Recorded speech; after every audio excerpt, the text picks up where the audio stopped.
program makan bergizi gratis disambut baik oleh sejumlah orang tua siswa.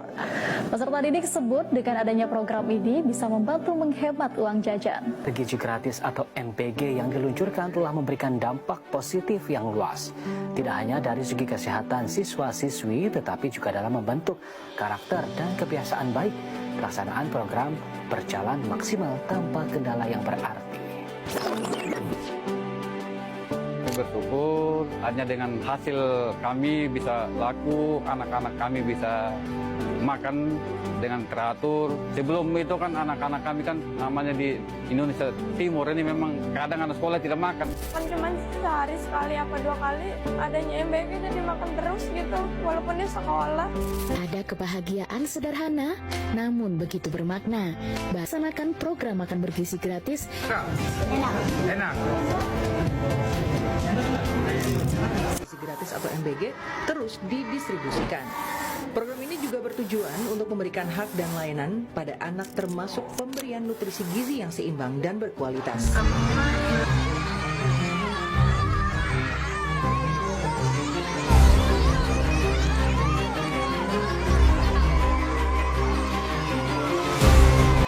Akal Bulus, ex-mantan Kepala Badan Gizi Nasional Dadan Hidayana bersama 2 wakilnya, Sony dan Lodwig, menggerogoti program strategi nasional terbongkar. Ketiganya langsung jadi tersangka dugaan kasus korupsi tata kelola penyimpangan program makan bergizi gratis. Halo teman-teman, perkenalkan nama saya Giza Robert Ahmada dengan NIM 12512600162 kelas 2D. Di sini saya akan membahas tentang kasus yang belum lama ini ramai, yaitu tentang kasus pendanaan dana MBG, yaitu senilai hampir 1 triliun rupiah oleh tersangka yaitu Dadan Hidayana. Makan bergizi gratis alias MBG belakangan ini digadang-gadang menjadi program masa depan untuk mencetak generasi emas di Indonesia. Anggarannya yaitu sangat fantastis, bukan lagi jutaan maupun ratusan, bahkan triliunan rupiah. Tapi apa jadinya ketika hak anak sekolah, balita, dan ibu hamil justru dijadikan ajang bancakan para pejabat sendiri? Pada tahun Juni 2026, sebuah skandal besar mengguncang negeri. Mantan Kepala Badan Gizi Nasional BGN yaitu Dadan Hidayana resmi ditahan atas dugaan korupsi, pengadaan barang dan jasa fiktif, serta markup anggaran senilai 1 triliun rupiah. Bagaimana program mulia ini bisa dirampok dari dalam?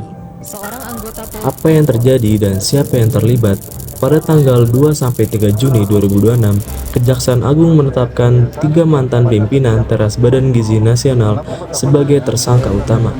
Mereka adalah Dadan Hidayana, mantan Kepala BGN bersama 2 wakilnya, yaitu Letjen TNI Purn Lodewijk Pusung dan Irjen Pol Purn Sony Sanjaya, serta beberapa pihak swasta lainnya.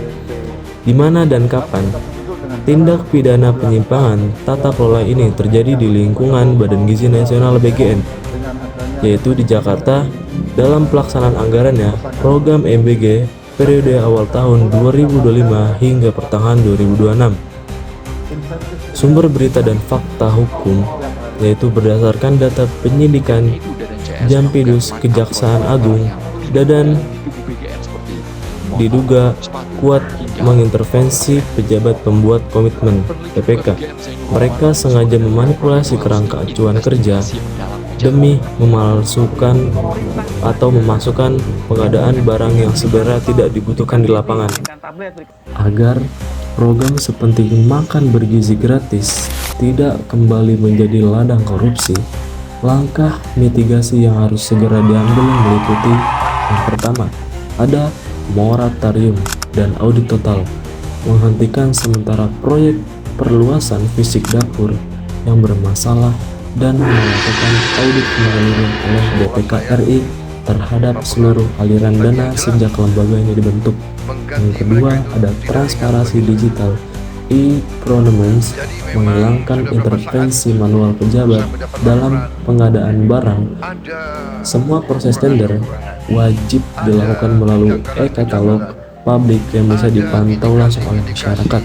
Dan yang terakhir, ada pelibatan publik dan pengawasan berlapis. Membuka kanal pengaduan langsung dan melibatkan lembaga pengawasan eksternal seperti KPK untuk mendampingi tata kelola BGN.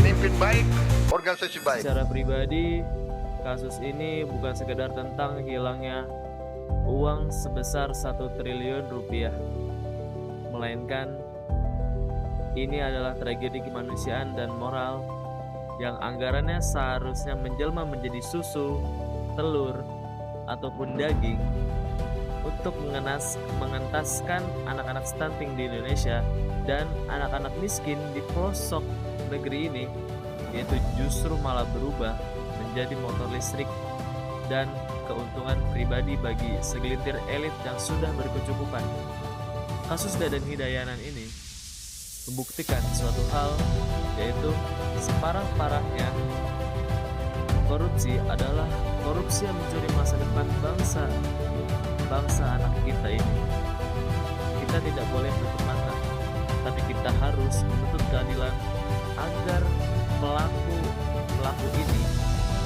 korupsi itu harus dihukum seberat-beratnya demi mengembalikan yaitu marwah bangsa. Sekian dari saya.